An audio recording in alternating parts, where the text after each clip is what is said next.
To reduce hours for learning, you need to figure out where your time is wasted during your learning process. First, your gaze is usually a matter when you read or sheet music. Especially in the case of sight reading, time is delayed whenever you up and down your gaze from sheet music to your hand. This is because we read notes on the sheet through their relative height. So, you lose your continuity of reading notes whenever you move your gaze and it impedes your smooth reading eventually. I know it can be terrible difficulty for some beginners, but try your eyes or at least your head to be fixed at the sheet music.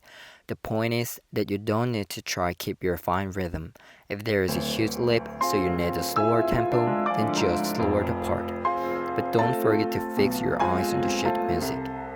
Second, you may consume a lot of time whenever you make a complicated sheet music. It's short because they are complicated, but it's not enough. You should figure out exactly what the complicated things are. The problems are usually a lot of notes, key signatures, or accidental marks. In the case of most pre-romantic pieces, though this is a post-romantic one, studying some music theories can alleviate the kinds of matters. However, our goal is reducing learning time, and it takes time. Therefore, I recommend instead to study scales. Remember, not just practicing scales, but you should understand scales.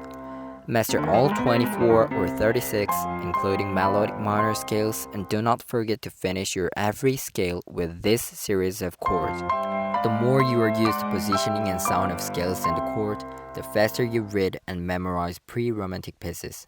To convince and motivate you, I brought some extreme example. I will show you flow of consciousness which happen when you scale the scales and the chord. First, you can easily know this is A flat major. Second, you would expect this note to be flat. Third, you finally play chunks of a tonic and fifth chord, not a bunch of semiquaver notes. So, consciousness. You don't read like C-O-N-S-C, etc., but consciousness. It's the same. I didn't read E flat, A flat, A flat, E flat separately, but I read like this. For more examples, this is not so many demi-semiquavers, not so many accidental marks, but just series of diminishes. In this manner, it's sure you would come to feel easier not only to read, but also to memorize since you simplify the data. Post-romantic pieces, however, require more tasks sometimes. They often include a lot of non-harmonic tones, and it really deters learning time. Here's second movement of two different sonatas. Albeit both take the same number of key signatures and Beethoven says more notes at the same time, it's way easier to read. This is because it takes harmonic structure. To read or understand the patterns even in non-harmonic notes, just listen and record a lot watching the sheet music before you practice, and have to correct immediately whenever you play wrong notes since you already know what the right sound is. Furthermore, do not hesitate to write any marks down on your sheet music that you can recognize yourself for notes that you confused or missed more than twice. This is my sheet music with a lot of markings. Marking is a simple but effective solution to save your time. Third, the main culprit of wasting time is usually a meaningless repetition.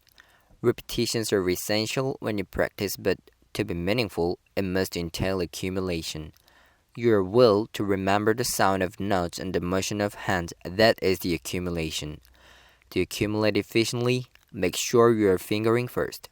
The fingering which changes whenever you repeat the same passage is a real villain who steals your time.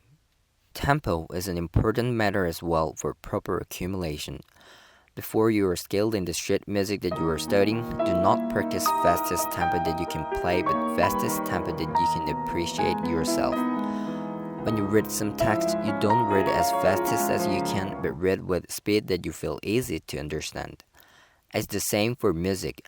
Don't be obsessed with speed for speed when you are still in a reading step. Now you know how to perform a meaningful repetition. At some point, however, this meaningful repetition becomes meaningless again.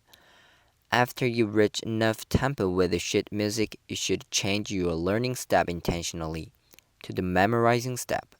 Do not wait music to be memorized automatically, but just close your sheet music the first.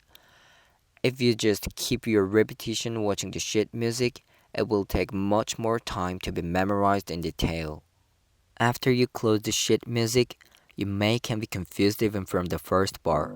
It gives you stress, but do not avoid and just accept the stress. This is the first leap of memorizing step.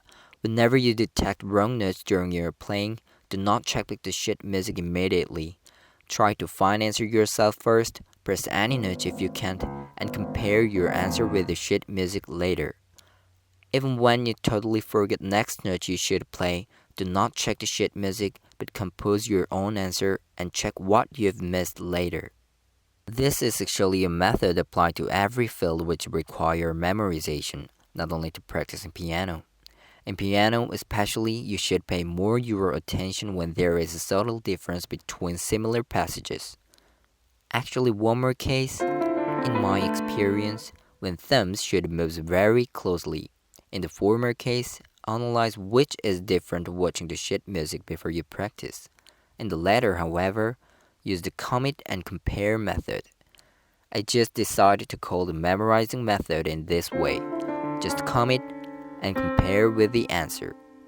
Finally, the most important thing of all is not to lose your interest in piano.